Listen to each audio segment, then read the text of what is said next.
মাসুদ কামাল ভাই, আপনার কাছ থেকে শুনতে চাই যে সরকারের সমালোচনা করলেই কি আওয়ামী লীগকে স্পেস দেওয়া কি? এটা তারা মনে করে, যদি কেউ মনে করে তার মনকে আপনি কিভাবে নিয়ন্ত্রণ করবেন ভাই? আমি তো মনে করি না। দেখেন একটা জিনিস, সরকারের সমালোচনা করলে এটা তো বিএনপিকেও স্পেস দেওয়া হতে পারে, তো জামাতকেও স্পেস দেওয়া হতে পারে। রাইট। জামাত যদি ক্ষমতায় যাতে এই সরকার যেভাবে চালাচ্ছে জামাত এভাবে চালাবে না তো, জামাত তার মতো কেউ চালাবে। কাজে সরকারের সমালোচনা করা মানে আওয়ামী লীগের সমালোচনা করা, এই আওয়ামী লীগকে স্পেস দেওয়া, এটা যারা মনে করে তারা যদি পাওয়ারফুল হয় ওইটাই ঠিক। বাংলাদেশে একটা নিয়ম কি জানেন? বাংলাদেশে এটা এস্টাবলিশড হয়ে গেছে। এটা হলো গিয়া যেন আমরা এই 5 জন 6 জন লোক আলাপ করি, কার যুক্তিটা সবচেয়ে ভালো এটা প্রমাণ হয় কে কত জোরে বলতে পারে। এখন সরকারের যেহেতু জোরে কেউ বলতে পারে না, আবার এখন সরকার চালাচ্ছে কারা, এটা আবার বলা হয়ে থাকে। এখন দেখা যাচ্ছে 3টা শক্তি সরকারই চালাচ্ছে, এবং এটা 3টা শক্তির কিন্তু সরকারই বাইছে নিচ্ছে। সরকার যখন কোনো ক্রাইসিসে বসে পড়ে এই 3টা শক্তিকে ডাকে, আর কাউকে ডাকে না। কিন্তু এটা কিন্তু আমার নিরপেক্ষ কিন্তু গভর্নমেন্ট কিন্তু খুব নিরপেক্ষ। এরা একটা ইতিহাসের শ্রেষ্ঠ নির্বাচন দেবে, কারণ তারা 3টা দলকে ডাকে। আমার একটু সন্দেহ হচ্ছে মাঝে মাঝে যে ব্যালট পেপার যেটা হবে এই 3 দলের প্রতি কি বড় হবে কিনা, হইতেও পারে। না বলছেন আপনি না বলার ভিত্তিটা কি? আমার তো ওই আশঙ্কার ভিত্তি আছে, আমাদের আশঙ্কার ভিত্তি আছে। উনি যখন বিদেশ যান ওই 3 দলকে নিয়ে যান, উনি যখন মন খারাপ হয় ওই 3 দলের লোকজনকে ডাকেন, উনি যখন ক্রাইসিসে পড়েন ওই 3 দলকে ডাকেন। তাহলে ওই 3 দল তার কাছে বিশেষ দল, বাকিগুলো তো দুধ ভাত, সমস্যা নাই কোনো। তো হইতেও পারে এটা অস্বাভাবিক কিছু না। কিন্তু বিষয়টা হলো কি যে এরা এতটাই নির্লজ্জ, এটা যে একটা সমস্যা হচ্ছে, এটা যে একটা অন্যায় হচ্ছে, এটা যে মানুষ দেখে কিছু মনে করছে, এরা এটাও বুঝে না, এটাও তারা বুঝে না। এখন তারা মনে করতেছে এই 3 দলে যদি এক দল মনে করে যে সরকারের সমালোচনা তুমি যদি এইভাবে করছো, তার মানে তুমি আওয়ামী লীগকে স্পেস দিচ্ছ। আবার আচ্ছা, আওয়ামী লীগ যদি আপনি স্পেস দেন, সমস্যাটা কোথায়? তারা কি আওয়ামী লীগকে নিষিদ্ধ করছে? কার্যক্রম নিষিদ্ধ করে নাই, স্থগিত করছে। নিষিদ্ধ তো করে নাই, স্থগিত উঠে যেতে পারে। ওই ইউনূস সাহেব নিজেই বলছে উঠে যেতে পারে। স্পেস দেওয়ার কি আছে? স্পেস তো উনি দিয়ে রাখছে। একটা দলকে নিষিদ্ধ করতে উনি তো উনি নির্বাহী আদেশে ছাত্রলীগকে নিষিদ্ধ করছেন, নির্বাহী আদেশে অনেক কিছু করতে পারে, নির্বাহী আদেশে স্থগিত করছে, নির্বাহী আদেশে নিষিদ্ধ করে দেন, করলো না কেন? একটু স্পেস দিয়ে রাখছে। স্পেসটা কে দিচ্ছে? উনিই দিচ্ছে। এখন আমি একটা আলোচনা করলাম, সরকারকে স্পেস দেওয়া হলো, এক লোক বলতেছে এরা নাকি আওয়ামী লীগকে প্রাসঙ্গিক করে তুলতেছে। আওয়ামী লীগকে অপ্রাসঙ্গিক কে করবে? যে দলের সারা দেশে যে দলের মিনিমাম এখনো 2 থেকে 2.5 কোটি মানে সমর্থক আছে, সেই দলকে অপ্রাসঙ্গিক কে করবে? যে নাকি নমিনেশন দিতে পারবে না, সে অপ্রাসঙ্গিক করবে। মুখে বললেই হয়ে গেল না, আমি আওয়ামী লীগকে অপ্রাসঙ্গিক করে দেবো, হয়ে গেল। এত সোজা। গোপালগঞ্জে যে তাদের এই বীরত্ব দেখে আসছি, এগুলি বলেন না। শুনেন, বাস্তবতাকে মানতে হবে। আপনি ক্ষমতায় আছেন ভাই, ক্ষমতায় বসে আপনি অনেক কিছু বলতে পারেন। এটা শেখ হাসিনাও বলতো। শেখ হাসিনা যখন ক্ষমতা ছিল অনেক কিছু বলতো, কি হয়েছে? পলাইছে লেজ গুটাইয়া। আর এই সরকারের ক্ষেত্রে তো সেই কি হতে পারে? তার তো পলানোর জায়গা ছিল। আমরা শুরুটা করতে চাই সিনিয়র সাংবাদিক, লেখক ও কলামিস্ট মাহবুব কামাল আপনাকে দিয়ে। আপনি সরাসরি গণমাধ্যমে আছেন, তো গণমাধ্যমে 5ই আগস্টের পর থেকে মন খুলে মানে গণমাধ্যম কি সমালোচনা করতে পারছে সরকারের সমস্ত কাজের? ভেতরের খবরটা মানে আজকে যেহেতু মন খুলে আপনি সমালোচনা করতে পারবেন, তো মন খুলেই বলেন। না, আমি মিডিয়াকে এটা একটু বলতে চাই। জি বলেন। তাহলে তা না হলে জিনিসটা বলবেন আর কি। আমি বছর 20 আগে আমার এক জুনিয়র ফ্রেন্ডকে বলছিলাম যে বলো তো দেখি মানে পৃথিবীতে স্ট্রংগেস্ট অথরিটিকে, তো সে আমাকে বললো হোয়াইট হাউস। তা বললো তোর উত্তর ঠিক হয় নাই। স্ট্রংগেস্ট অথরিটিস হচ্ছে মিডিয়া মুঘল যারা, like Rupert Murdoch, Ted Turner, এরা, because they are so powerful, they are powerful entity on earth, most powerful, কারণ they mould up our behaviour pattern, our psyche, our mental set up. এদের মতো শক্তিশালী আর কি আমাদের ব্যবহার, আমাদের আচরণ, আমরা কি খাবো, কি পরবো, এগুলি পর্যন্ত তারা নিয়ন্ত্রণ করে। So they are the strongest authorities. দেখেন মিডিয়া কি, এগুলো বহু আগে এগুলোর উত্তর দেওয়া আছে, নতুন করে বলার কিছু নাই। হ্যাঁ, যেমন ধরো জেফারসনের একটা বিখ্যাত কথা আছে, had I been left with 2 options, newspaper without state, state without newspaper, I would have chosen newspaper without state. এগুলো বহু আগের পুরনো। এখন দেখেন নিউজ পেপার ফ্রি, আপনি যেটা বললেন মন খুলে, এ free press is not a privilege, it is an organic necessity. ঠিক আছে, এটা একটা প্রয়োজন, এটা কোনো প্রিভিলেজ না, এবং অর্গানিক নেসেসিটি। যেমন যে জৈব যে জিনিসগুলো জন্মায় সেরকম একটা নেসেসিটি। এবং যেটা বলা হয়ে থাকে যে media has to question গভর্নার্স not governed. যারা শাসিত হয় তাদের ক্ষেত্রে মিডিয়ার কিছু করার নাই, যারা শাসন করে তাদেরকে কোয়েশ্চেন করতে হবে। এখন এই যে মিডিয়ার এই যে একটা বড় যেটাকে অনেকে মানে ফোর্থ স্টেটও বলে ইত্যাদি, এত বড় একটা গুরুত্ব মিডিয়ার, হ্যাঁ, the most powerful entity on আর্থ, সেই মিডিয়ার আমাদের দেশের কি অবস্থা এটা আমরা একটু দেখতে চাই আর কি। সেটা যে আমি দেখতেছি, আমার যে এক্সপিরিয়েন্স সেটা হচ্ছে যে আমাদের মিডিয়ার 3টে মেজর প্রবলেম সাফার করতেছে। এক নম্বর হচ্ছে আপনার এই নিউজগুলো বা ইত্যাদি এগুলো ফ্যাক্টস নির্ভর না হয়ে কমেন্টস নির্ভর হয়ে যাচ্ছে, এক নম্বর। 2 নম্বর হচ্ছে এখানে সেন্সেশনালিজম কাজ করতেছে, সেন্সেশনালাইজ করতেছে সব কিছু আর কি। হ্যাঁ, যেমন ধরেন যে ট্রিটমেন্টের অভাব, যেমন ধরেন যে নিউজটা ফার্স্ট পেজে যাওয়ার কথা সেটা লাস্ট পেজে যাচ্ছে, মাঝের পেজে যাচ্ছে, যে একটা বড় ছবিকে ক্রপ আপ করে ছোট করা হচ্ছে, ছোট ছবিকে ব্লো আপ করা হচ্ছে, হ্যাঁ, এবং ট্রিটমেন্টের অভাব, এবং এটা সেন্সেশনালাইজ করতেছে সব কিছুই আর কি। এবং মানুষ উত্তেজিত হয়ে যাচ্ছে এই সেন্সেশনালিজমে, উত্তেজিত হয়েছে মানুষের মানে লজিক মানে হয়ে যাচ্ছে, আন্ডারমাইন্ড হয়ে যাচ্ছে। এইটা একটা। আর একটা হচ্ছে বড় যেটা, সেটা পলিটিক্যাল বায়াস দেখা যাচ্ছে, ঠিক আছে, পলিটিক্যাল বায়াসটা কিরকম, যে আবার একটা বিলিফ থাকতে পারে, আবার একটা কনফিউশন থাকতে, পলিটিক্যাল কনফিউশন থাকতে পারে, বিলিফ থাকতে পারে। তো সেইটা আমার নিউজে এটা কেন রিফ্লেক্টেড হবে? অথবা যদি ধরেন যে যেটাকে বলে সাবজেক্টিভ জার্নালিজম, মনময় সাংবাদিকতা, এই যেমন মানে আমি কলামিস্ট, আমি তো অবজেক্টিভ জার্নালিজম করি না, আমি সাবজেক্টিভ করি। হ্যাঁ, অবজেক্টিভ করে রিপোর্টাররা। এখন সাবজেক্টিভ হোক আর অবজেক্টিভ হোক, দেখা যাচ্ছে যে পলিটিক্যাল বায়াস, বুঝতে পেরেছি। হ্যাঁ, পলিটিক্যাল বায়াস। এবং আমি যেটা বিশ্বাস মানে আমি যেটা চাই, একটা তো হচ্ছে রিয়ালিটি, আর একটা হচ্ছে আমি কি চাই, ঠিক আছে। তা আমি যেটা চাই সেটা তো ইম্পোজ করা যাবে না, রিয়েলিটি যা সেটা বলতে হবে, তাই না?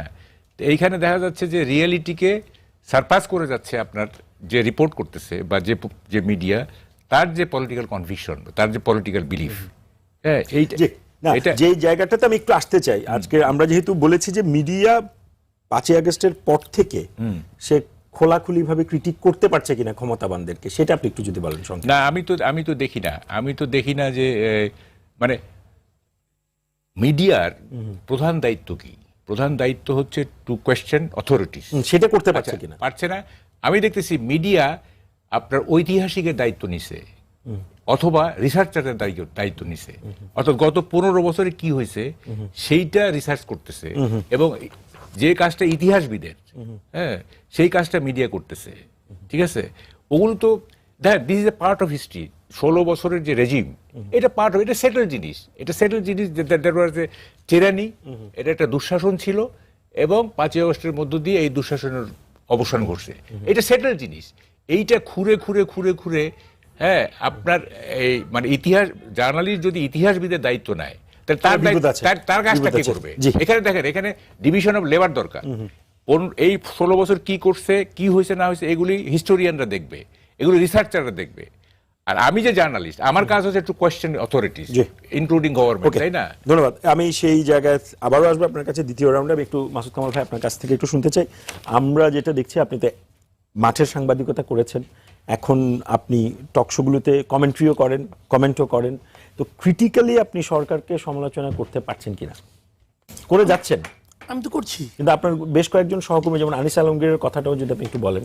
শুনেন, এখানে কয়েকটা জিনিস আমরা গত গভর্নমেন্টের আমলে একটা শব্দ খুব শুনতাম, কিন্তু যে সরকার একটা ভয়ের সংস্কৃতি সমাজে চালু করে দিয়েছে। এখন এই ভয়ের সংস্কৃতি জিনিসটা আসলে কি? যেমন ধরেন, আমি কিন্তু তখনও কথা বলতাম আওয়ামী লীগ আমলেও, আমি আওয়ামী লীগ সরকারের অনেক সমালোচনা করতাম, এখনো করি। তখন যে ভয়ের সংস্কৃতিটা আমি ফিল করতাম, এখন ওইটা আমি এখনো করি। যেমন উদাহরণ দিয়ে বলি আপনাকে, কোনটা ভয়ের সংস্কৃতি।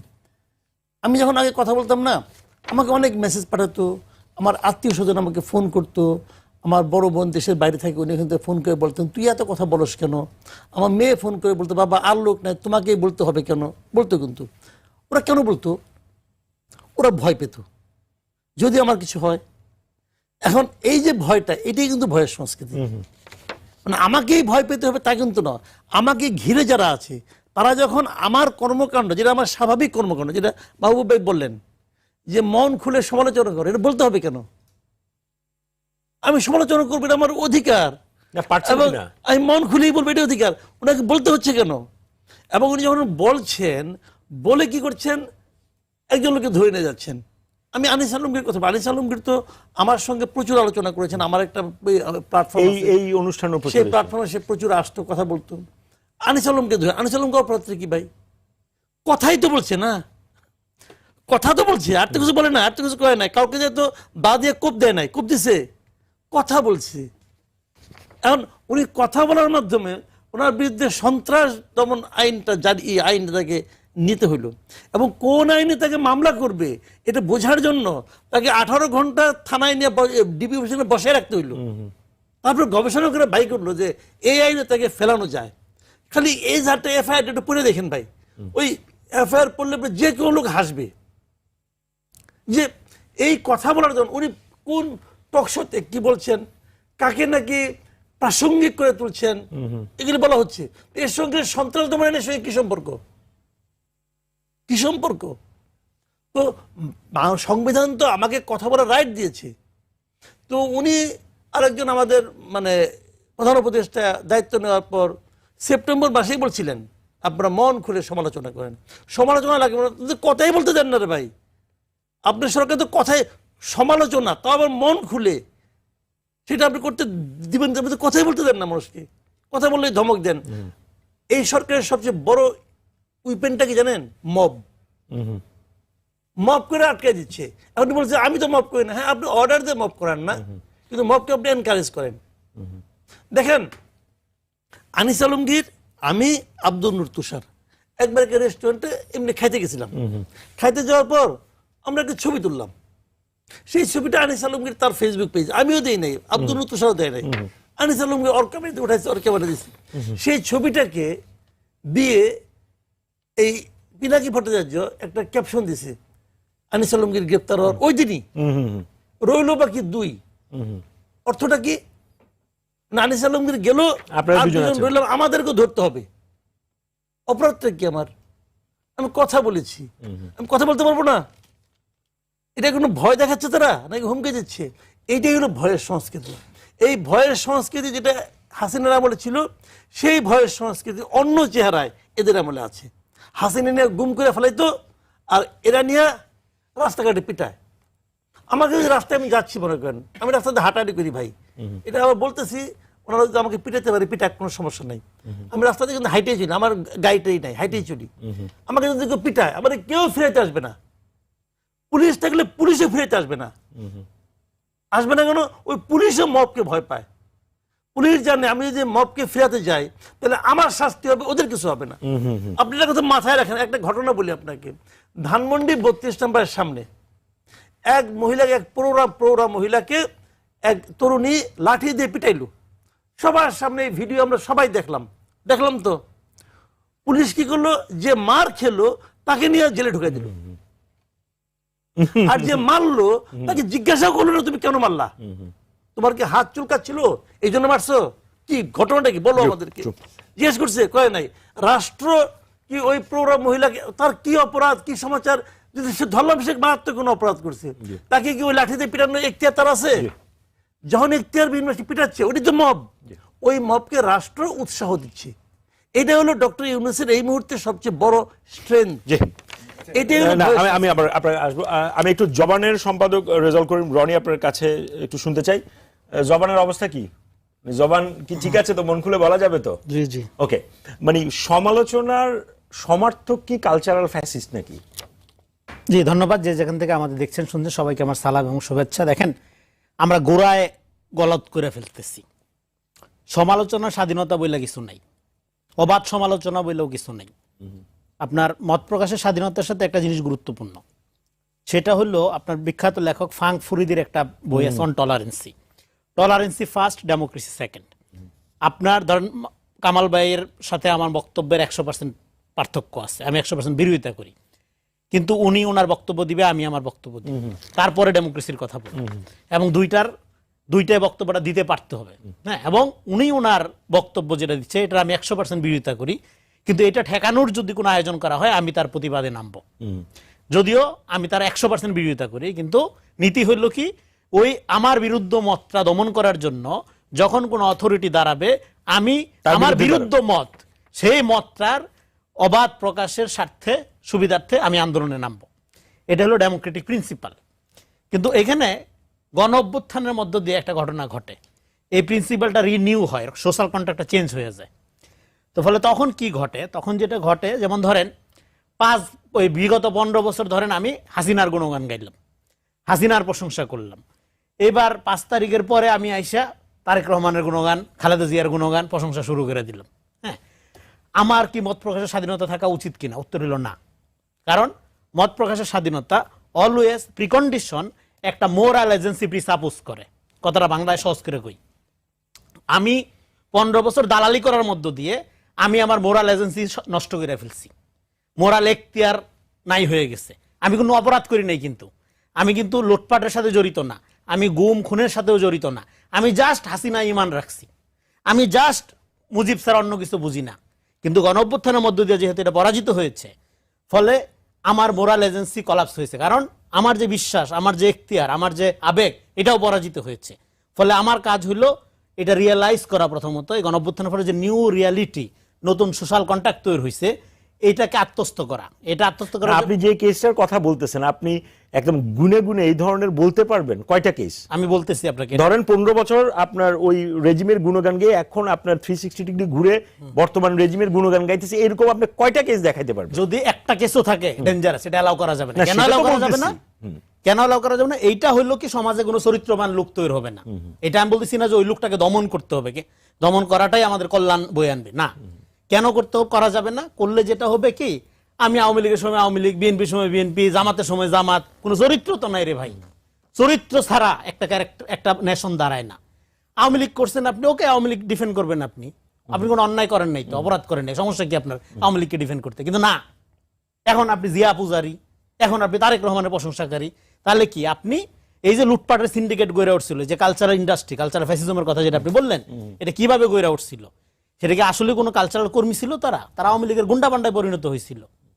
তো এখন একইভাবে, এবং একটা অলিগার্ক শ্রেণী গড়ে উঠছিল আওয়ামী লীগকে কেন্দ্র করে। একই জিনিস আপনি নেক্সট ক্ষমতায় যারা আসবে তাদেরকে নিয়ে গড়ে তুলবেন। এখন গড়ে উঠছে এই অন্তর্বর্তী সময়ে এরকম অলিগার্ক? না, অলিগার্ক গড়ে ওঠার জন্য একটা টাইম লাগে, এখনো সেই টাইমটা পাওয়া যায়নি। তো ফলে আমি বলছি নেক্সট কামিং পাওয়ারের ক্ষেত্রে কেন এটা আমাদেরকে, কেন এই জন্য আমি একটা লেখা লিখছিলাম যে তরল সমাজ জলীয় বুদ্ধিজীবিতা। যখন যেই পাত্রে আপনার আকার ধারণ করা দরকার আপনি আকার ধারণ করে ফেললেন, তাতে করে হয় কি, গোটা সমাজের একটা লিকুইডিটি তৈরি হয়, গোটা সমাজে কোনো চরিত্রবান লোক তৈরি হয়। আমি যে তাহলে 15 বছর সাফার করলাম, আমি যে 15 বছর ফ্যাসিবাদের বিরুদ্ধে রুখা দাঁড়াইলাম, এখন এমন ভাবে আপনি নেক্সট গভর্নমেন্ট, মানে কামিং গভর্নমেন্টের প্রশংসা শুরু করে দেবেন, আমি লজ্জা পেয়ে যাবো। আমি আর কি এর বিএনপি জামাত, আপনি বড় বিএনপি জামাত। তো ফলে তখন কি হবে? তখন আমার যে স্ট্রাগলটা, আমি যে মাটি কামড়ে পড়ে রইলাম, অনেক লোক যে মারা গেল আমার সহকর্মীরা, 2 পয়সার মূল্য নেই, কারণ আপনি ওই রেসে আগায় গেলেন। এই জন্য আপনার লেখক বলেন, বুদ্ধিজীবী বলেন, সাংবাদিকতা বলেন, তার প্রফেশনালিজম দাঁড়াবে কিসের উপরে? মত প্রকাশের অবাধ স্বাধীনতা শুধুমাত্র জঙ্গলে থাকে। স্বাধীনতার সাথে অলওয়েজ রেসপন্সিবিলিটি জড়িত। তা তো অবশ্যই। আপনি রেসপন্সিবিলিটি ছাড়া স্বাধীনতা চাইতে পারেন না, অন্যায় এটা চাওয়া। কিন্তু এই জন্য কিন্তু আবার ওইটাও আপনাকে অ্যাড্রেস করতে হবে। আপনি একদিকে জাতির উদ্দেশ্যে ভাষণে বলেন, মন খুলে সমালোচনা করুন, কিন্তু সমালোচনা করতে গেলে আপনি সেটা আবার এন্টারটেইন কেন হচ্ছে, কেন কামাল ভাই যেটা বললো, কেন হচ্ছে at the same time mob এবং সরকার দুটো একসাথে চলতে পারে না। এটা হলো, আপনি আইনের শাসন যদি মিন করেন তাহলে তো আপনি মবের উপর নির্ভর করবেন না। তো এখন গভর্নমেন্টকে আইনের শাসন দেওয়ার মতো ক্যাপাসিটি অর্জন করছে? করে নাই। এই জন্য প্যারালালি চালাইতে হচ্ছে, তার যখন দরকার হয় এটাও লাগতেছে, যখন দরকার হয় পুলিশও লাগতেছে। বলে এই জন্য এটা হচ্ছে ভেরি সিম্পল। কিন্তু আমি আপনাকে যেটা বলছি, এখন হরে ধরে আওয়ামী লীগকে নর্মালাইজ করার যে প্রক্রিয়াটা, হ্যাঁ, এবং সেইখানেও ধরেন সেটা প্রতিরোধ করতে গেলে সেটাকে যদি আপনি মব বলেন, সেটা মব বলা যাবে না, কারণ জেনুইন অ্যাঙ্গার তো আছে ভাই মানুষের। তার মানে কি, আপনার দ্রুত প্রথম কাজ হইলো আইন শৃঙ্খলা পরিস্থিতি ঠিক করা, এবং আওয়ামী লীগের যারা সমর্থক তাদের অধিকার আগে নিশ্চিত করা, কারণ তারা সবচেয়ে বেশি আপনার সাফোকেটিং অবস্থার মধ্যে আছে। ফলে তাদেরকে, এর জন্য আমরা বলতেছিলাম একটা প্রপার রিকনসিলিয়েশনের মধ্যে যাওয়া, যেটা আমি ছোটবেলা থেকে বলতেছি। আর কত বলবো? না, আপনি তো এখনো ছোটবেলা আছেন। আওয়ামী লীগের ক্ষমতার থেকে বলতেছি। ছোটবেলা মানে কি, যখন আওয়ামী লীগ বলতো যে আমাদের 5 লাখ 10 লাখ লোক মেরা ফেলবে এই জন্য আমাদের ভোটারবিহীন ক্ষমতায় থাকতে হবে, তখন আমি বললাম দেখেন একটা লোকও মরবে না, আপনারা ভোট চুরি করছেন এগুলো আছে লোভে বেড়ে করে ফেলছি, যাদের কাছে মাপ চাই রিকনসিলিয়েশনে যান, রাজনীতিতে থাকেন। আওয়ামী লীগ যখন ক্ষমতায়, আমার মনে আছে তৃতীয় মাত্রায় আমি শোভা সিংহ রায়ের সাথে টকশোতে আমি এই কথা বলেছি। ফলে আমি মনে করি যে ডেফিনেটলি এখানে আওয়ামী লীগকে মনে প্রাণে ধারণ করাটা এটা অপরাধ না, এটা একটা ভুল ইডিওলজি হইতে পারে। ধন্যবাদ। কিন্তু এই জন্য সেও যদি অনিরাপদ ফিল করে তাহলে আপনার এই বিজয়ের কোনো গৌরব থাকে। ধন্যবাদ। আমি একটু মানবাধিকার কর্মী নূর খান লিটন আপনার কাছ থেকে শুনতে চাই, সেটা হচ্ছে সরকারের সমালোচনা করতে গিয়ে আপনার কেউ আপনার আওয়ামী লীগকে নর্মালাইজ করছে, এই ন্যারেটিভটা কতখানি সত্য? দেখেন, সবচেয়ে ভয়ের জায়গাটা হচ্ছে এখানে, অর্থাৎ আমি এখন কোন একটা বিষয়ে আমার সরকারের পদক্ষেপগুলো পছন্দ হচ্ছে না, আমি সমালোচনা করছি, করার সাথে সাথে যে কথাগুলো চলে আসছে আমি প্রথম হচ্ছে ফ্যাসিবাদের দোষর, তারপরে যেটা বয়ান দেওয়া হচ্ছে সেটা হচ্ছে যে সে এই বক্তব্যের মধ্য দিয়ে মূলত আওয়ামী লীগকে পুনর্বাসনের জায়গায় নিয়ে যাচ্ছে। এই আরো এক মিনিট ফর্ম হচ্ছে নাই করে দাও। হ্যাঁ, এই যে একটা জায়গা, এই জায়গাতে যে জিনিসটা হচ্ছে, ধরেন আমি খুব ছোট্টভাবে দেখতে চাই, রনি ভাই যে কথাগুলি বললো কোনো জায়গায় দ্বিমত আমার নাই, শুধু একটি জায়গায় আমি বলি, ওই আমলেও সমালোচনা করেছে, এই আমলেও সমালোচনা করছে, সেই জায়গায় আপনি কি করবেন? এলাও, কোনো সমস্যা নাই, ওয়েলকাম। কিন্তু সেটা হচ্ছে না, হয়েছে এটা না হলে আমাদের দাঁড়াইতে হবে, যেটা হচ্ছে দাঁড়াইছে, ভয় আছে। যেমন ধরেন তো দুইটা নিয়েই চলতেছে না, সমস্যাটা কোথায় আমি কয়েকদিন ধরে খেয়াল করতেছিলাম, যেমন ধরেন অনেকের অনেক বক্তব্য আমি গ্রহণ করতে পারি, আমার কোনো আপত্তি নাই, কিন্তু সেটা যদি অশ্লীল ভাবে এবং সেটা যদি একটা সুস্থ সমাজের বাইরের থেকে বলা হয়, ওইটা তো আমি সমর্থন করতে পারি না। তার 90% কথাবার্তা ঠিক আছে, কিন্তু 10% এমন অঙ্গভঙ্গি এবং এমন ভাষা যেটা আপনি সমর্থন করার জায়গা হারায় ফেলেন। এখন আমি সমালোচনা করছি, এই সমালোচনা আমি তখনও করেছি, বিশ্বাস করেন তখন সর্বোচ্চ যে কথাটা বলছিলাম যে গুম খুনের দায় শেখ হাসিনা এড়াইতে পারবে না, এটা শেখ হাসিনার আমলে বলছিলাম ডয়েস ভ্যালিতে, যার জন্য আমাকে দেশ ছাড়তে হয়েছে। আজকেও এর চেয়ে বেশি তার বলতেছি না, এই পর্যন্তই বলতেছি। কিন্তু দেখা যায় যে যখন কথাটা চলে যায় যে বর্তমান অবস্থা নিয়ে আমরা যখন কথা বলি, তখন ওই যে মবের যে গ্রুপ, এরা তখন অ্যাডভান্স এমন কিছু কথা বলে ফেলে যাতে আমি মুখ বন্ধ করতে বাধ্য হই। পরিবেশটা এইটা হচ্ছে মানে ওই যে ভয়ের সংস্কৃতি, যেটা যেমন আমরা এত সুশীল না, মানে আমি তো কয়েকদিন ধরে খেয়াল করতেছি আসলে এটা দিয়ে কি বুঝাইতে চাই। আর একটা জিনিস আমি দেখলাম, আপনি অবাক হয়ে যাবেন, একদম 360 ডিগ্রিতে চলে আসছে। একটা কথা সবাই বাজারে বলে ফেলতেছে, আওয়ামী লীগের আমলে কেউ সমালোচনা করে নাই। এটা কিন্তু খুব ডেঞ্জারাস কথা। যেইটুক ক্ষীণ কথাবার্তায় স্ট্রংলি কথাবার্তা হইছে তোরে ভাই, অনেক সাংবাদিক বলেছে, অনেক মানবাধিকার কর্মীরা আর কিছু বললে বলে কি এতদিন কই ছিলেন এখন। এই যে এই কথাগুলি কেন আসতেছে, তার মানে যারা এই কথাগুলি যে বয়ান তৈরি করতেছে তারা হিস্ট্রি দেখে না, তারা বাস্তবতাই দেখে না। ধন্যবাদ লিটন ভাই। আমি একটু আমাদের সঙ্গে যুক্ত আছেন অধ্যাপক ডক্টর মোহাম্মদ আশরাফুল আলম। আশরাফুল আলম, আপনি নিশ্চয়ই আমাকে শুনতে পাচ্ছেন? মানে সমালোচনাটা কোন জায়গায় গেলে আসলে ক্রিমিনাল অফেন্স? আনমিউট করে বলেন, যদি একটু আপনার আনমিউট করে বলেন। জি, ধন্যবাদ আপনাকে এবং আমার সাথে উপস্থিত অন্যান্য সম্মানীয় অতিথিবৃন্দ। অ্যাকচুয়ালি সমালোচনা কোন পর্যন্ত গেলে ক্রিমিনাল অফেন্স হবে এটা ডিফাইন তো আইন দ্বারা হয় নরমালি।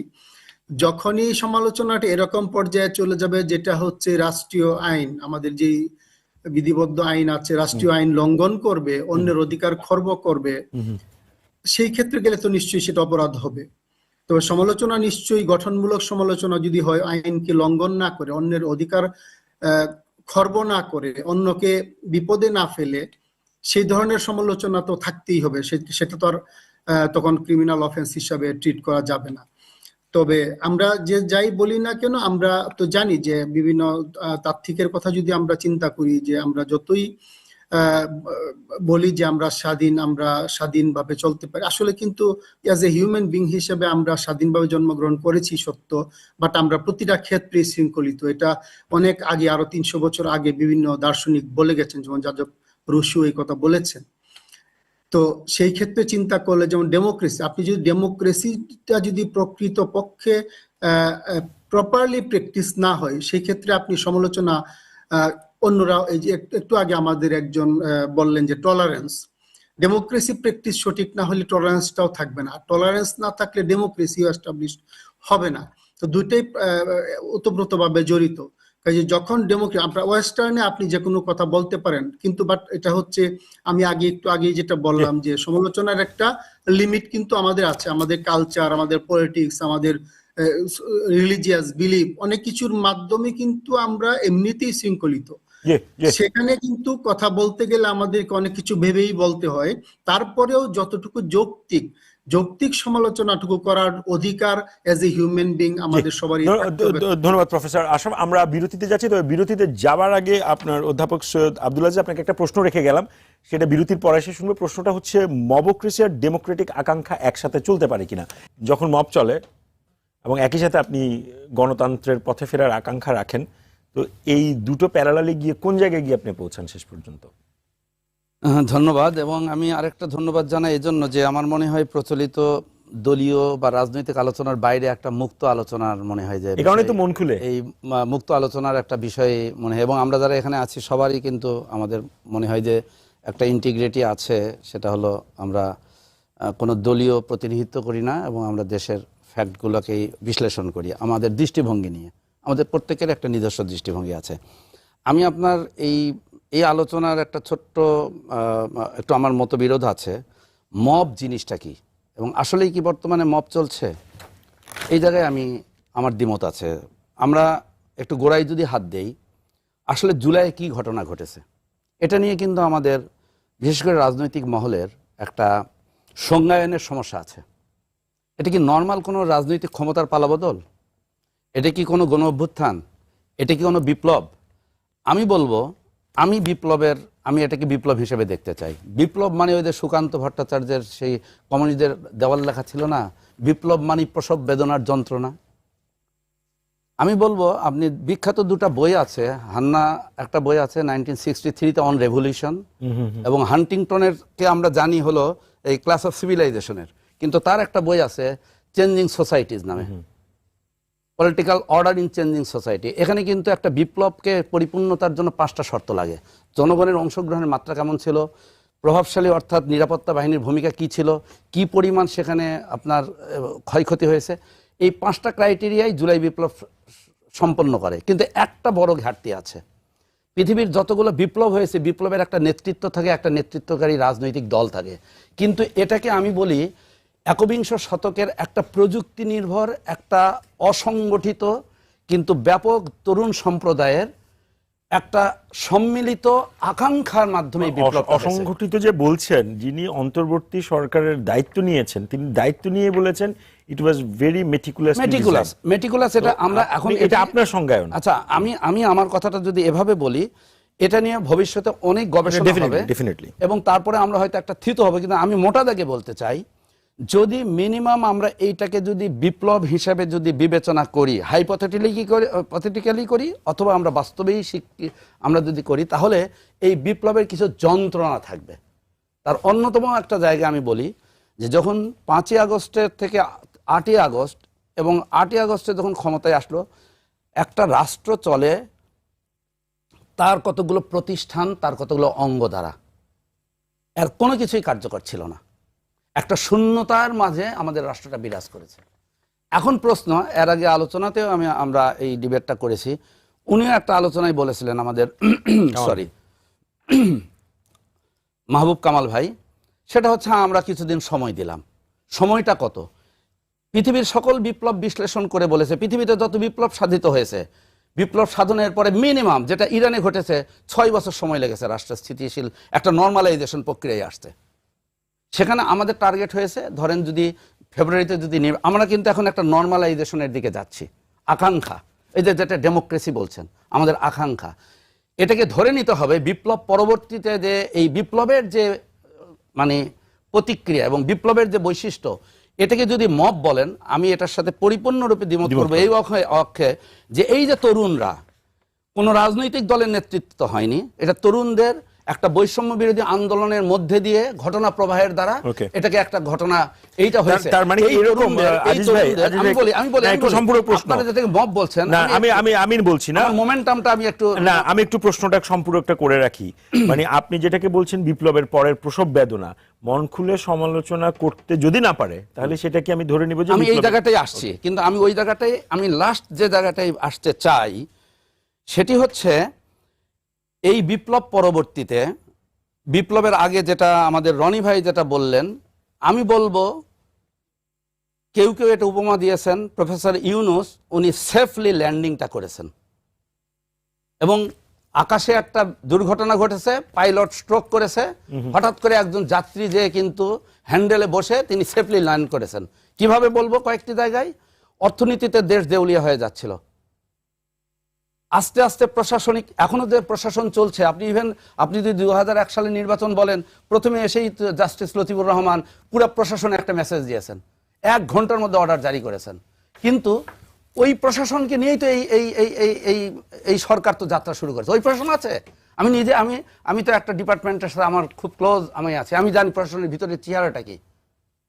সুতরাং যারা এটা বলছেন, আরেকটা আমি বলবো ইন্টিগ্রিটির অভাব আমাদের ইন্টেলেকচুয়ালদের, এবং আমি এক্ষেত্রে স্মরণ করছি আমাদের এখানে আলোচনা হইতেছে এবং একটা কথা হচ্ছে যে আমার স্বাধীন মনোভাব প্রকাশ করার তো আমার রেসপন্সিবিলিটি থাকতে হবে, ইন্টিগ্রিটি থাকতে হবে, আমার কনসিস্টেন্সি থাকতে হবে। আমি আজকে এক কথা বলছি, আমি পরবর্তীতে মৌসুম, ওই যে একজন কবির কথা আছে না, যে মানুষের মন কুমারের চাক, পলকে দেয় 18 পাক।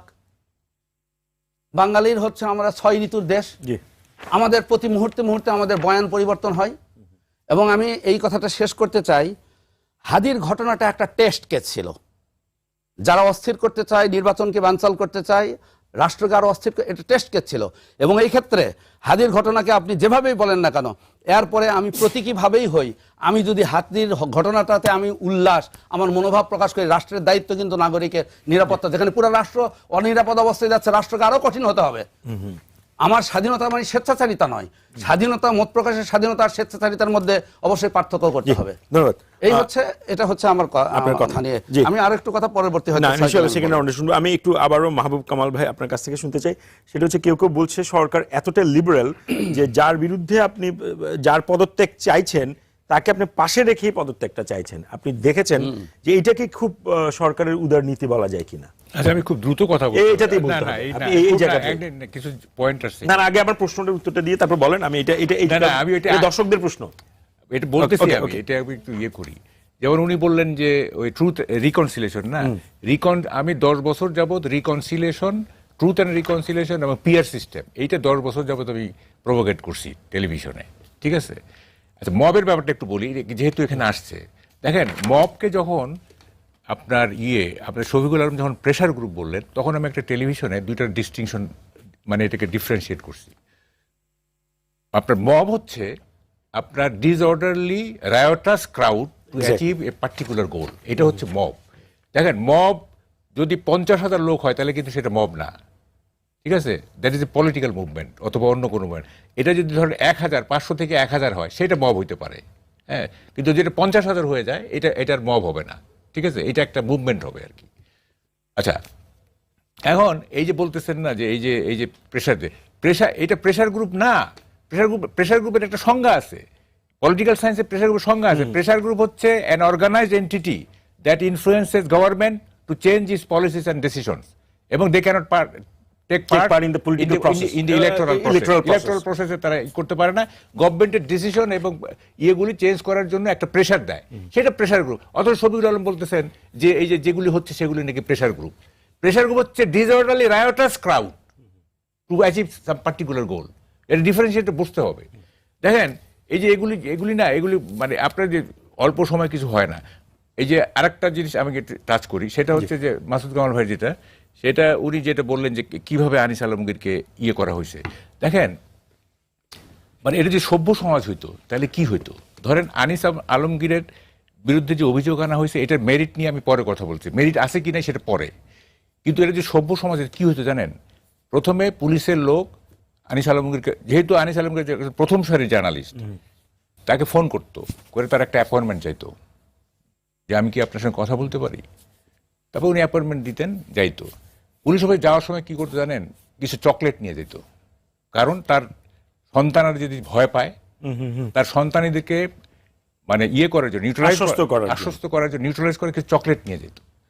চকলেট নিয়ে গিয়ে তার সাথে কথা বলতো যে এই জিনিসগুলি শুনতেছি বা এই তার কোয়ারি যেগুলি আছে।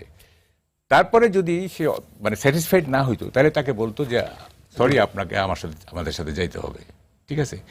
হাত করা, হেলমেট, তারপরে অর্নামেন্ট হিসেবে ভেস্ট, এগুলো তো প্রশ্নই ওঠে না।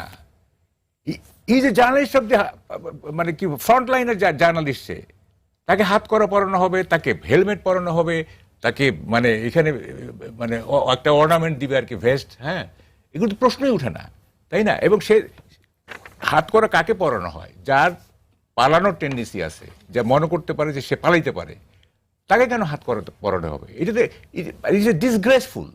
It is not only technically imperfect, but it is disgraceful to look at, ঠিক আছে। ফলে এগুলি আমাকে বললেন না। আচ্ছা, এখন দেখেন আনিস আলমগীর, আমি বলি, উনি উস্কানি দিয়েছেন না, উনি উস্কানি দিয়েছেন যে আপনার কি ওই গ্রামীণ ব্যাংক ভেঙে দিকে অমুক তমুক, উনি তো উস্কানি দিয়েছেন, মেয়ারলি উস্কানি দিয়েছেন। কিন্তু যারা শুধু উস্কানি না, যারা রিয়েলি আক্রমণ করছে, তাদেরকে কি করছেন আপনি? উনি তো আক্রমণ করার জন্য উস্কানি দিছে, আর অনেকে আক্রমণ করে ফেলছে না, ভাঙচুর করে, তাদের ব্যাপারে কোনো অ্যাকশন হয়েছে? হয় নাই তো কোনো। তাহলে কেন পার্টিকুলারাইজ আমরা করলাম?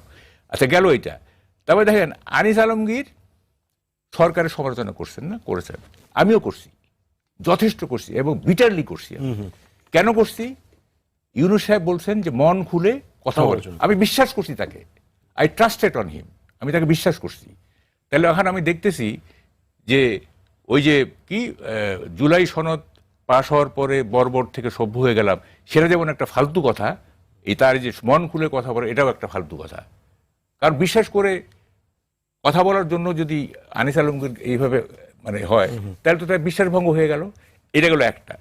আরেকটা দেখেন, খুব মজার ব্যাপার, সেটা হচ্ছে যে মিস্টার এ খারাপ, তার মানে কি মিস্টার বি ভালো? তার ইকুয়ালি খারাপ হইতে পারে না। আমি এই গভর্নমেন্টকে সমালোচনা করতেছি, তার মানে কি এই যে আওয়ামী লীগ ভালো? তার তো ইকুয়ালি খারাপ হইতে পারে নাকি? এটা কোন লজিক? মিস্টার এ খারাপ মানে মিস্টার বি ভালো, তাই না? আচ্ছা, আরেকটা দেখেন, আমি মবক্রেসির বিরুদ্ধে কথা বলতেছি, হ্যাঁ, আমি মবক্রেসির বিরুদ্ধে। আমার কিন্তু আমার ওয়ান অ্যান্ড অনলি আমার হচ্ছে এজেন্ডা হচ্ছে মবক্রেসি। কারণ মবক্রেসি দূর হলে অনেক প্রবলেম অটোমেটিক্যালি সলভ হয়ে যাবে। আমি মবক্রেসির বিরুদ্ধে যখন কথা বলি, এটা কি আওয়ামী লীগকে স্পেস দেওয়া? এদিকে আওয়ামী লীগকে স্পেস দেওয়া? বলেন আপনি। আমরা তো কার্টুনিস্ট কিশোরকে যখন করা হলো, নিপীড়ন করা হলো, যখন মোশতাকের নিপীড়ন, আমি পার্সোনালি একটা মানে আলাদা কলাম লিখছি আমি কিশোর এবং মোশতাকের ব্যাপারে, হ্যাঁ। তা আমরা তো এগুলি প্রতিবাদ করছি, তাই না? এই আমলে কেন আমরা করতে পারবো না? তারপরে যে প্রশ্নটা আরেকটা পয়েন্ট বলে নিই।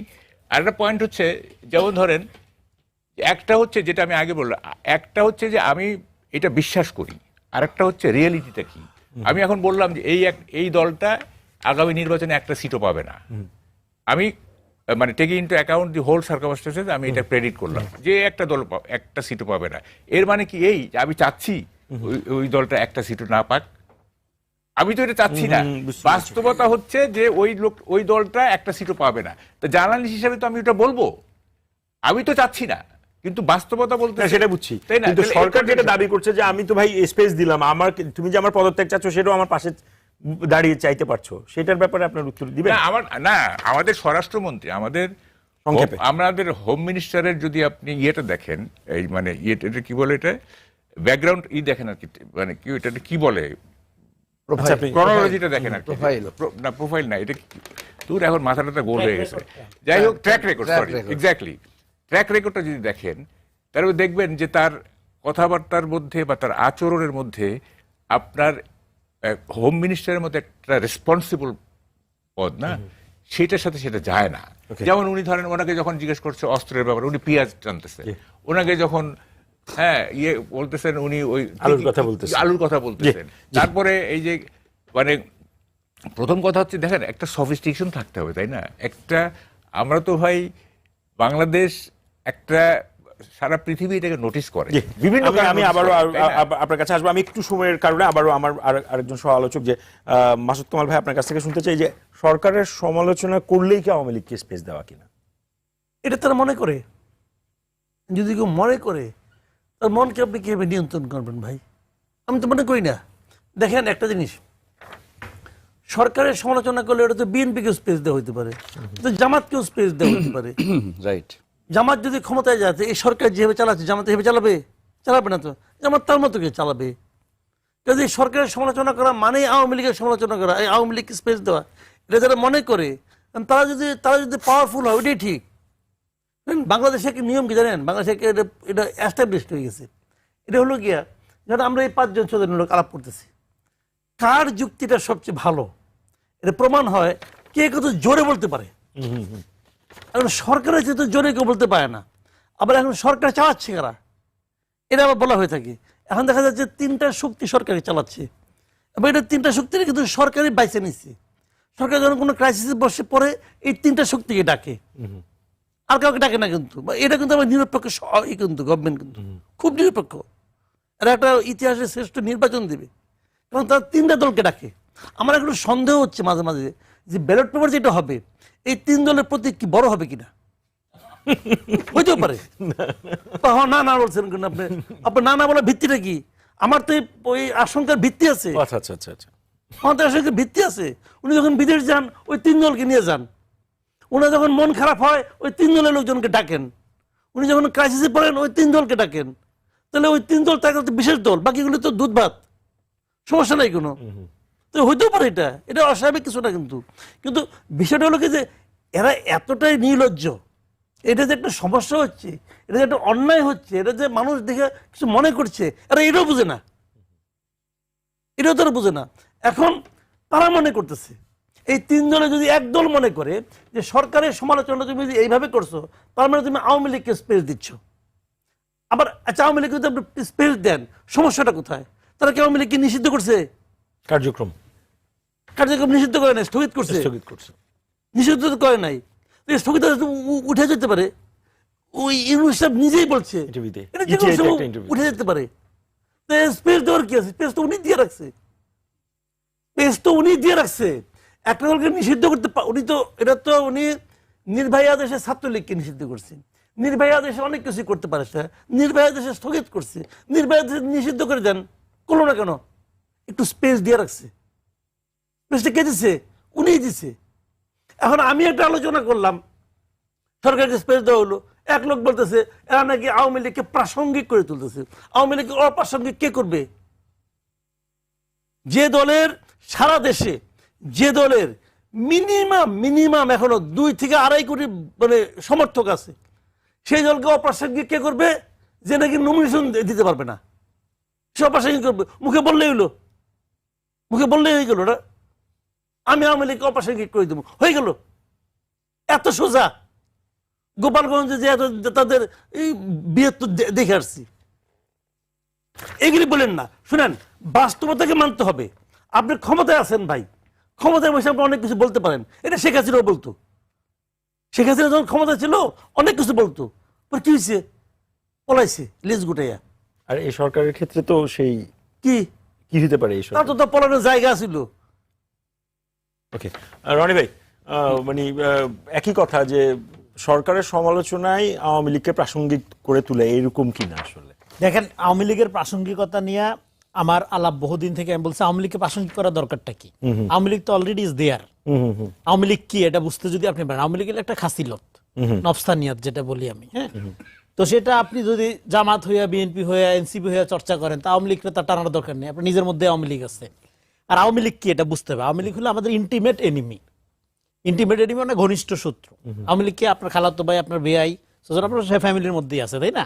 তো ফলে এটাকে তো আপনি 100% ইলিমিনেট করতে পারবেন না, আপনি তো ভিটায় মেরা ফেলতে পারবেন। তো ফলে এটাকে ডিল করতে পারতে হবে। মানে এটা ডিল করতে পারার প্রক্রিয়াটা, একটা সফিস্টিকেশন আমাদেরকে রপ্ত করতে পারতে হবে। সেই জন্য আমি বলছিলাম যে আগামী দিনে বাংলাদেশের রাজনীতি নির্ধারিত হবে আওয়ামী লীগের প্রশ্নটা রাজনৈতিক দলগুলো কে কিভাবে নির্ধারণ করছে তার আলোকে বা তার উপর নির্ভর করে। তো তা না করে আমরা কি দেখলাম? আমরা দেখলাম যে এক দল আরেক দলকে আওয়ামী লীগের পুনর্বাসনকারী হিসেবে অভিযুক্ত করছে, এবং কে কতটা আওয়ামী লীগ হইতে পারে তার প্রতিযোগিতা শুরু হয়ে গেছে। আওয়ামী লীগ মানে খাসিলত অর্থে। এখন কি ঘুষ ছাড়া বাংলাদেশে চাকরি হয়? এখন কি জিনিসপত্রের দাম আওয়ামী লীগের আমলে যেরকম টেনশনে ছিল লোকজন, সে টেনশন চলে গেছে জনগণের? এখন কি আপনার প্রশাসনে আমলাতান্ত্রিক শাসন কাঠামো জনবান্ধব হয়ে গেছে? কিছুই হয়নি।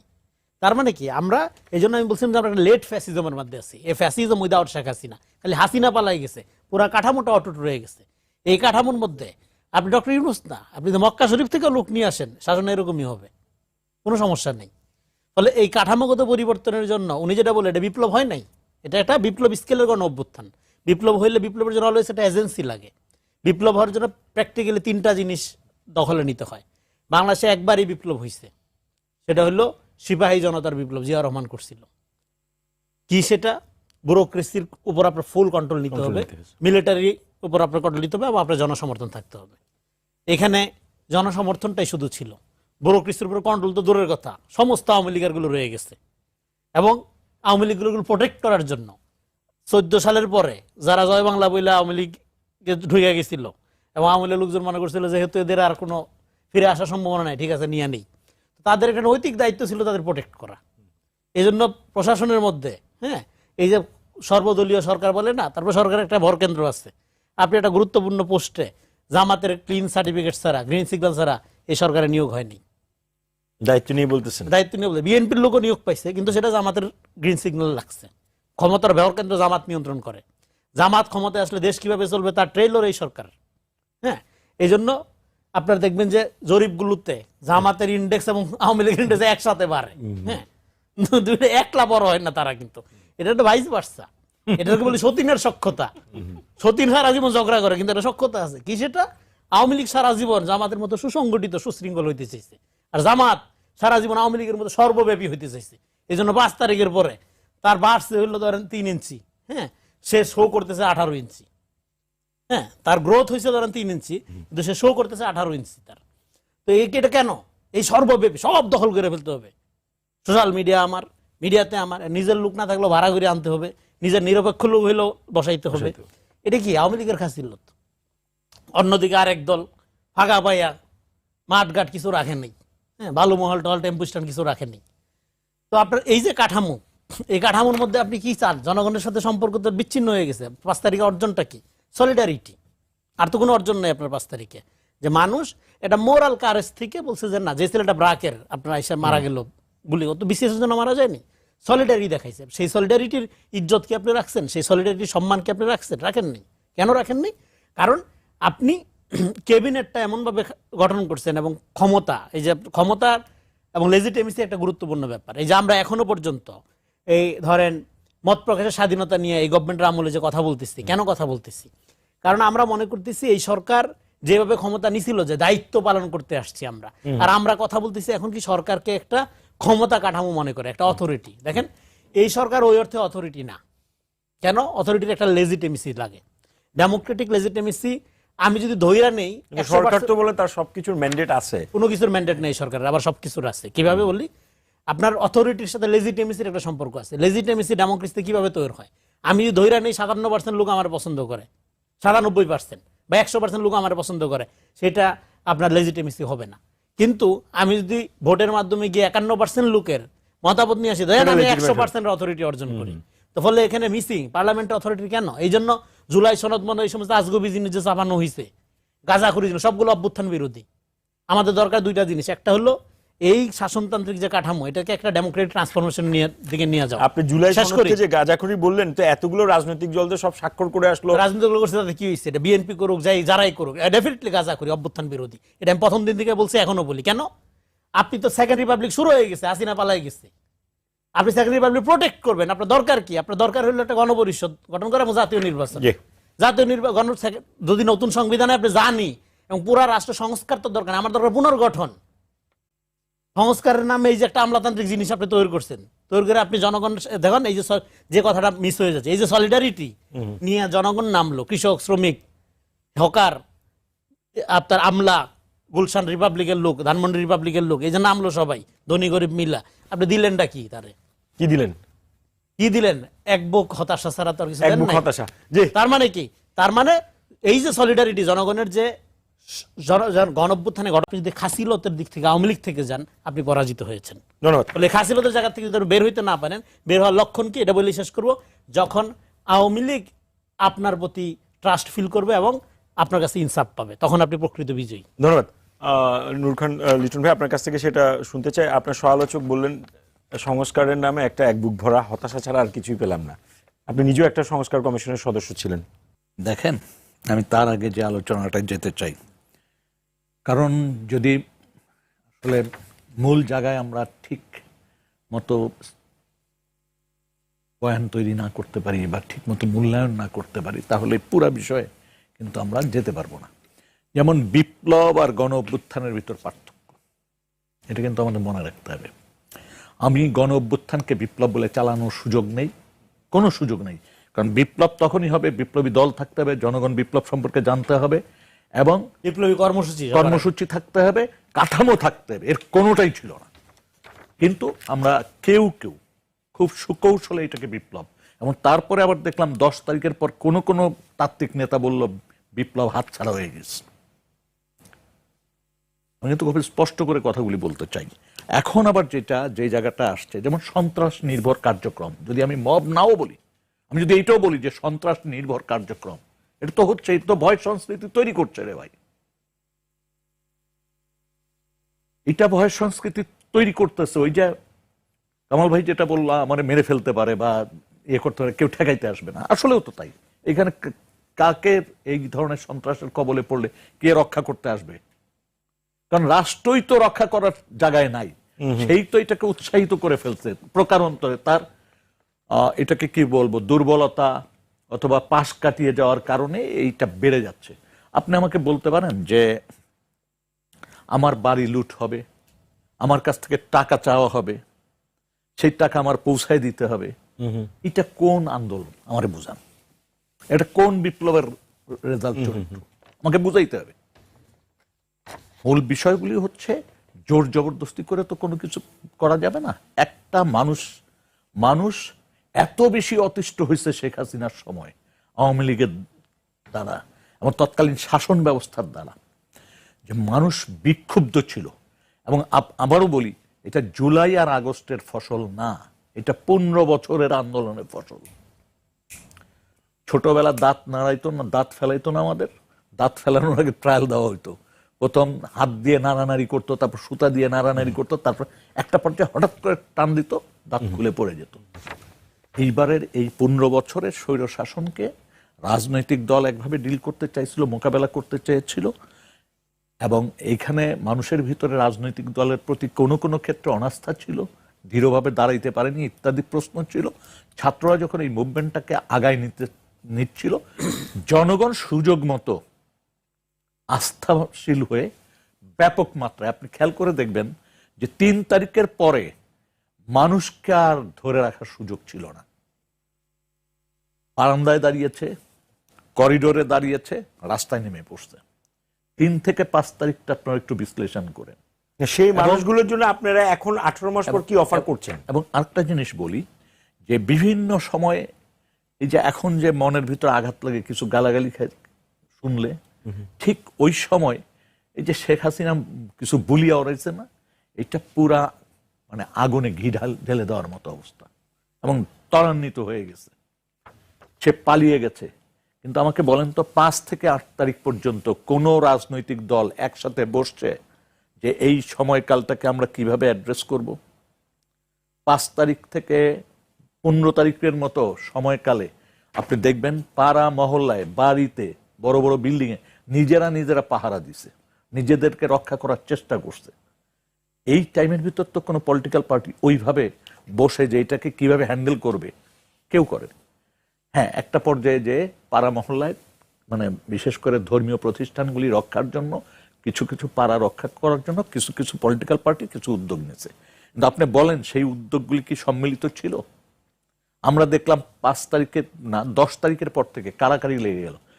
এমনও হলো যে বিএনপি হিসাব দেয় যে আমার এতজন লোক মারা গেছে, আর মৃত্যুর সাথে আপনি এই আন্দোলনে অংশগ্রহণ বিচার করতে চাচ্ছেন কেন? আন্দোলনে তো ভাই ছিলেন আপনারা, আমরা তো দেখছি, পাবলিক জামাত ছিল, এটা তো দেখছি। কিন্তু তার মানে এই না যে সবটাই আপনারা করেছেন। এখানে নানান অংশজন ছিল। আপনার ছোট ছোট যে সামাজিক সংগঠনগুলো বা বিভিন্ন ছোট ছোট প্রতিষ্ঠান, তাদের অবদান কম কোন অংশে আমাকে বলে? এই যে তারা দীর্ঘদিন চেষ্টা করে কিছু মানুষকে তৈরি করছিল, বিভিন্ন এরকম শুধু জবানের ব্যাপার না, এরকম বহু সংগঠন, আমার যাতে বহু মানে অন্ততপক্ষে 10টা সংগঠনের নাম বলতে পারবো, যারা ছোট ছোট ক্ষুদ্র ক্ষুদ্র প্রচেষ্টা করে এই জায়গাটা তৈরি করেছিল। ধন্যবাদ। প্রফেসর ডক্টর মোহাম্মদ আশরাফুল আলম, আপনার কাছ থেকে একটু শুনতে চাই, আপনি কি শুনতে পাচ্ছেন? আপনি কি শুনতে পাচ্ছেন প্রফেসর ডক্টর মোহাম্মদ আশরাফুল আলম?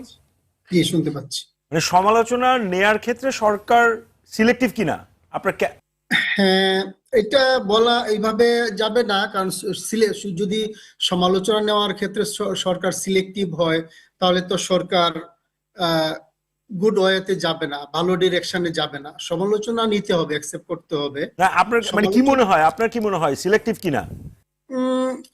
কোনো কোনো ক্ষেত্রে আমাদের এরকম মনে হয়, বাট আমি মনে করি তারপরেও সরকার সমালোচনার এখনো যথেষ্ট পরিমাণ আমাদের সুযোগ আছে। আমাদের সেই জায়গাটাকে সরকারকে সমালোচনার জন্য গ্রহণ করতে পারে, সেই ডাইরেকশনে আমাদের সমালোচনা করা উচিত।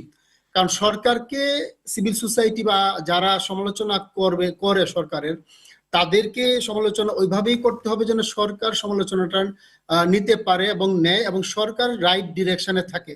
যদি কোনো কারণে সরকার সেই জায়গায় সিলেক্টিভ হয়ে যায়, তাহলে সরকার আর রাইট ডিরেকশনে থাকবে না, যেটা আমরা অতীতে দেখে এসেছি। ডেমোক্রেসিতে সমালোচনা একটা ডেমোক্রেসির সৌন্দর্য, এবং আমরা তো সেই ডেমোক্রেটিক লাইনে যাবার জন্যই তো বিগত 15-16 বছরের যেই মানুষের ত্যাগ তিতিক্ষা, মানুষের যেই শ্রম, মানুষের যেই ব্লাড দিয়েছে, সেগুলি তো সেই জায়গার মধ্যে আসার জন্যই। সমালোচনা নিতে না পারার জন্যই কিন্তু অনেক খেসারত আমাদের রাজনীতির জন্য আমাদের দেশ দিচ্ছে, এবং এই সমালোচনা না নিতে পারার জন্যই আমাদের আজকে রাজনৈতিক সংস্কৃতিটা একটা ভালো পর্যায়ে যায় নাই।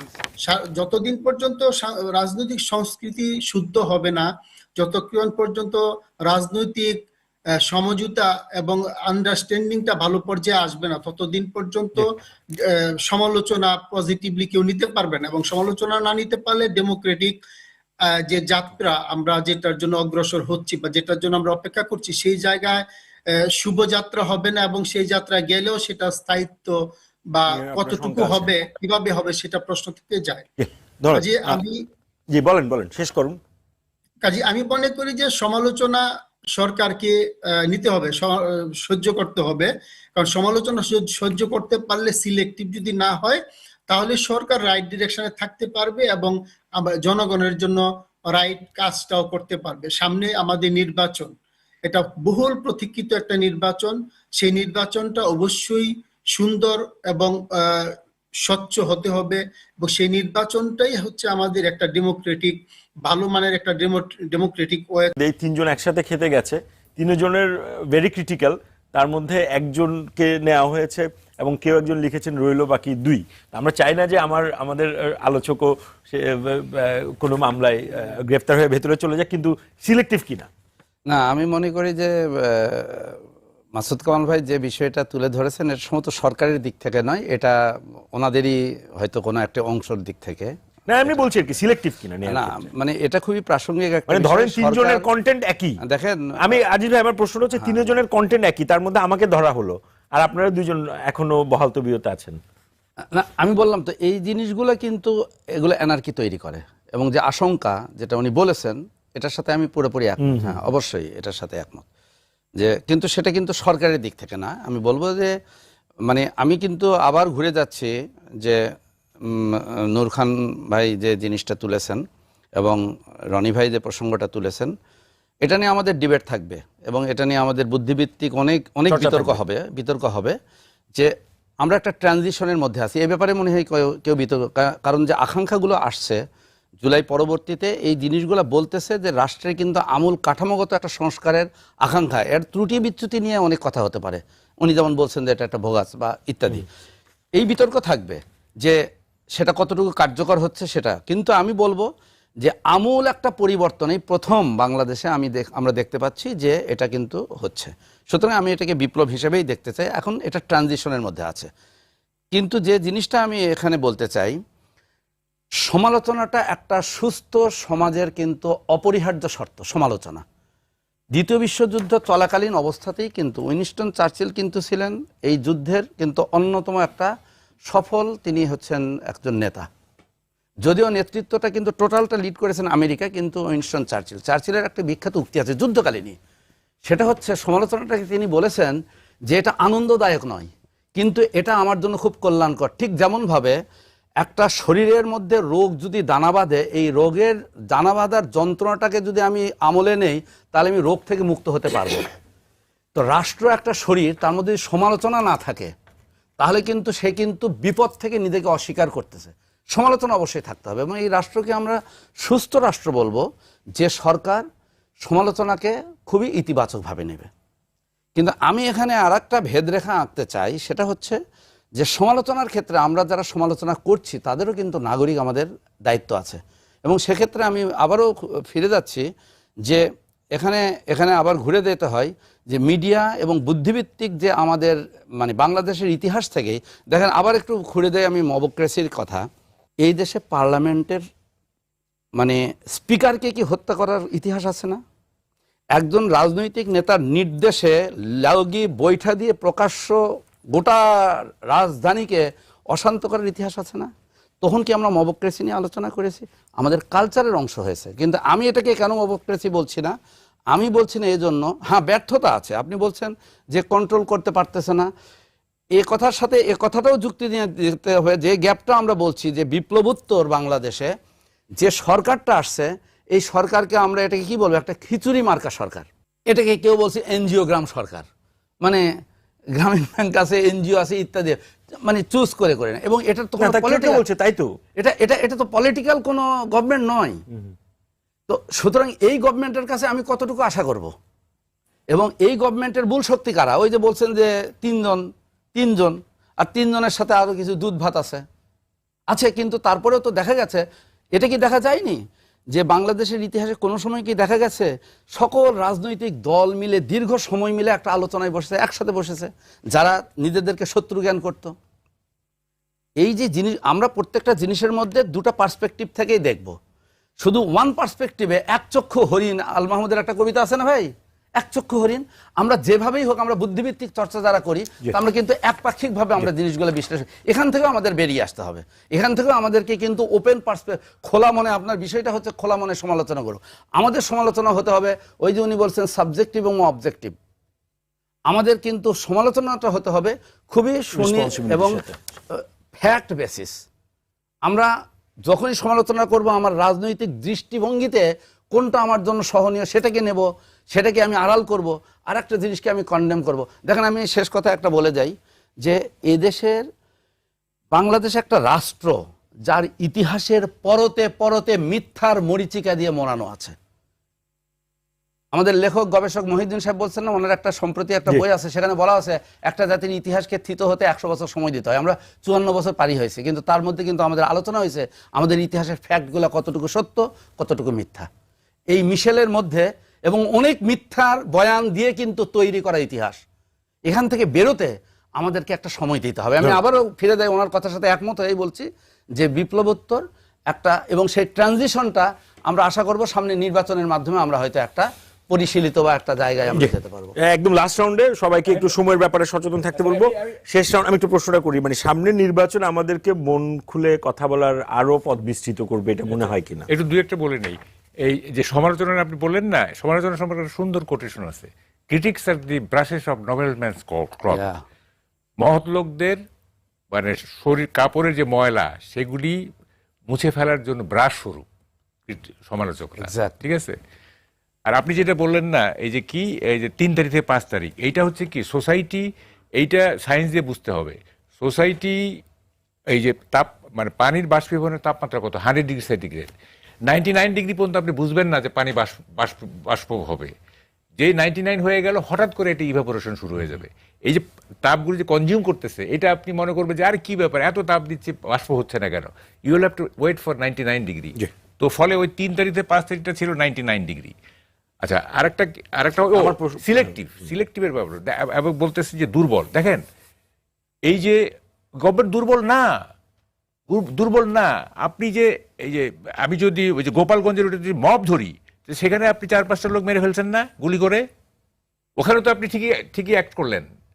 আমি যদি গোপালগঞ্জের ওদেরকে মব বলি, যারা এনসিপি কে বাধা দিচ্ছিল, তাই না, ওদেরকে তো গুলি করলেন আপনি। ওইখানে আপনি মব দূর করলেন গুলি করে, 4-5টা লোক মেরে। আর বাকিগুলিতে তো আপনি কিছু অ্যাক্ট করলেন না। তা আপনাকে আমি দুর্বল ভাববো কিভাবে? আপনি সিলেক্টিভলি অ্যাক্ট করতেছেন, ঠিক আছে? ফলে এইগুলি দুর্বল না। আর্মিকে অ্যাক্টিভেট করা কোনো ব্যাপার ছিল না আমাদের চিফ অ্যাডভাইজারের, কোনো ব্যাপার ছিল না। আর্মিকে বলে দিত, চিফ অ্যাডভাইজার বলবে আর আর্মি অ্যাক্ট করবেন, এটা কোনো হলো নাকি কিছু? আর্মিকে বলে সরাসরি মবক্রেসি দূর করবা, শেষ। আমার শেষ কথা হচ্ছে, মবক্রেসি দূর করেন, একটা সমালোচনা করবো না গভর্নমেন্টের, একটা আর টকশোতেই আসবো না। শিওর। হ্যাঁ, খালি মবক্রেসি দূর করেন, আর কিছু লাগবে না, আর টকশোতেও আসবো না, ঠিক আছে? মানে এটা সরকারের, তাহলে আপনি তো বলতে চাচ্ছেন যে সরকার ইচ্ছাই ছিল যে এইটাকে আমি মবক্রেসিকে আমি ক্যাটার করব। হ্যাঁ, এভাবে বলতে চাই। Mobocracy is a tool of the present government to counteract মানে ফ্যাসিস্ট, ঠিক আছে? এটা বোঝা গেছে আমাদের। কারণ ভাই উনি তো সরকারকে একটা দাবি দিলেন যে মবক্রেসি দূর করেন, আর টেলিভিশন আসবেই না।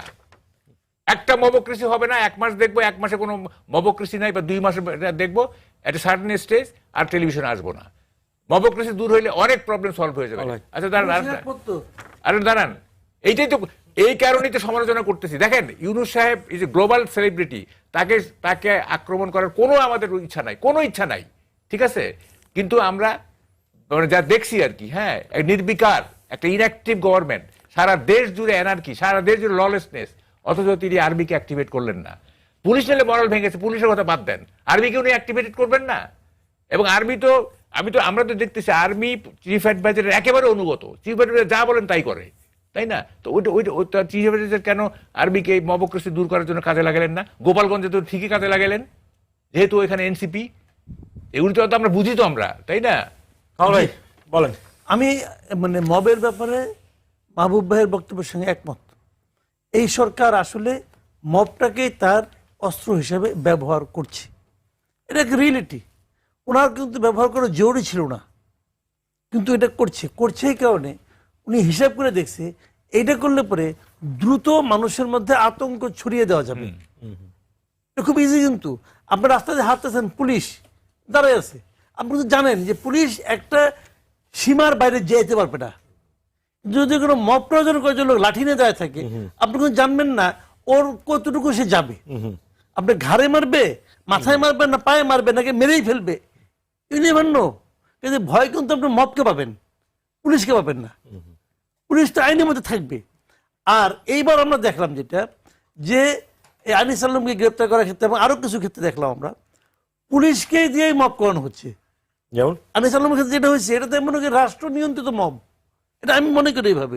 কারণটা কি দেখেন, যে কথাটা ওনাকে যেভাবে আনা হলো, আপনি ওনার বিরুদ্ধে মামলা করেন ভাই, 7:30টার সময় তাকে ধরে নিয়ে আসতেন, রাত 8টার সময় মামলা হলো, মানে ওই সময় মামলা হবে, সেই মামলা থেকে আসামি করা হবে, তার জন্য তাকে আপনি নিয়ে আসলেন।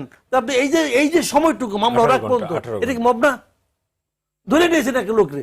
ভাই আপনি একটা ভাবেন, ওর তো একটা ফ্যামিলি আছে, ছেলে মেয়ে আছে, তার একটা মেয়ে দেশের বাইরে থাকে, ওদের ওই রাত্রে ঘুমাইছে, ওদের দায়িত্ব কি রাষ্ট্রের না? এই রাষ্ট্রের দায়িত্ব কি মানুষের ঘুম নষ্ট করে দেওয়া? ওর সঙ্গে অনেক লোক জড়িত আছে, বন্ধু বান্ধব আছে, ফ্রেন্ডস, অনেক কিছু আছে। আপনি এটা দায়িত্বের মধ্যে পড়ে, আপনার মামলা করবেন, করেন ভাই, কোনো সমস্যা নাই। কিন্তু আপনি তাকে এইভাবে ধরে নিয়ে আসিয়া একটা আতঙ্ক তৈরি করবেন সমাজ, এটা কেন? এটা হলো মব, এটা হলো সরকার পরিচালিত মব, আর ওটা তো সরকার অনুমোদিত মব, যে সরকার প্রযোজিত এবং নিবেদিত মব নিয়ে যদি শেষ করেন। মবের একটা সংজ্ঞা আমি দিছিলাম ওই সময় যখন মব নিয়ে খুব আলোচনা ছিল, এটা আবার একটু রিপোর্ট করি। মব কোনটা আর কোনটা ইমানসিপেটরি ভায়োলেন্স। যদি মব বলেন, বাংলাদেশের প্রথম মানে হাসিনার আমলের সবচেয়ে সফল মব হলো শাহবাগ, যেটা কৃত্রিম জনজাগরণের মধ্য দিয়ে আপনার একটা আপনার কি বলে রায় জুডিশিয়াল চেঞ্জ- কিলিং এর রায় চেঞ্জ হ্যাঁ রায় চেঞ্জ করা হয়েছে। ওটা হলো আওয়ামী লীগের আমলের একটা মবের সফল উদাহরণ। তো এরপরে তাহলে মবটাকে আমরা কিভাবে ডিফাইন করব, সেটা আমি একটা সংজ্ঞা দিয়েছিলাম এরকম, যে জমায়েতটা ব্যক্তি এবং গোষ্ঠীর ক্ষুদ্র স্বার্থ চরিতার্থ করার জন্য করা হয় সেটা মব। আর যেটার মধ্যে ব্যক্তি এবং কোনো গোষ্ঠীর ক্ষুদ্র স্বার্থ নাই, ন্যাশনাল ইন্টারেস্ট বা কালেকটিভ ইন্টারেস্ট প্রতিফলিত করার জন্য জমায়েত, গ্যাদারিং, প্রেশার প্রয়োগ, সেটা হলো ইমানসিপেটরি ভায়োলেন্স। এবং সেটা যদি ভায়োলেন্সের পর্যায়ে যায় সেটা মব না, সেটা প্রতিরোধ, সেটা আন্দোলন। তো তাইলে এখন ধরেন আপনি ওই গণঅভ্যুত্থানের পরে দেখলাম যে আওয়ামী লীগ রিক্সাওয়ালা বেশে আসতেছে, আনসার বেশে আসতেছে, নানাভাবে কিন্তু আসতেছে। তো বলে তখনই মবের ব্যাপারটা একটা নর্মালাইজের ব্যাপার হয়ে গেল, যে এগুলো আসলে মব না, এগুলো আওয়ামী লীগের প্রচেষ্টা ফেরার।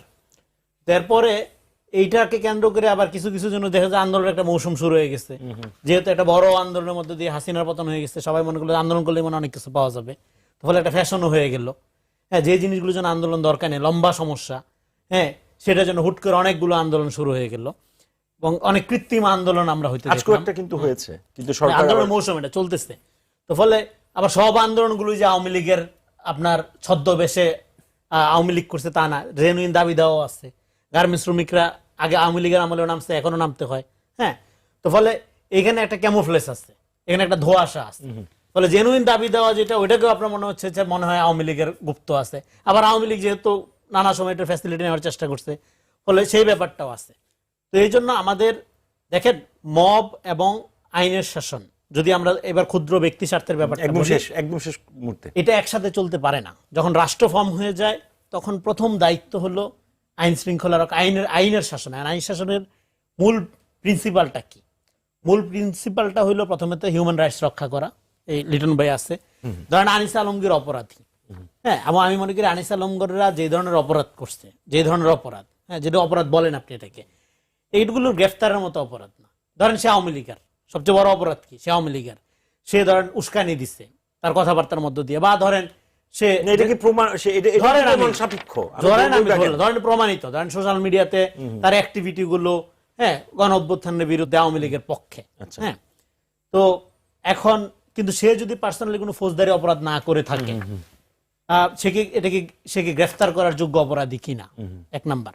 আচ্ছা, তারপরে আমি যেটা বললাম যে যেহেতু নতুন সোশ্যাল কন্ট্যাক্ট তৈরি হয়েছে, আপনি 15 বছরে যে আচরণ করছেন, 15 বছরে যে আপনার ট্র্যাক রেকর্ড, সেটা আপনি করতে পারেন না, আপনি অ্যালাউড না।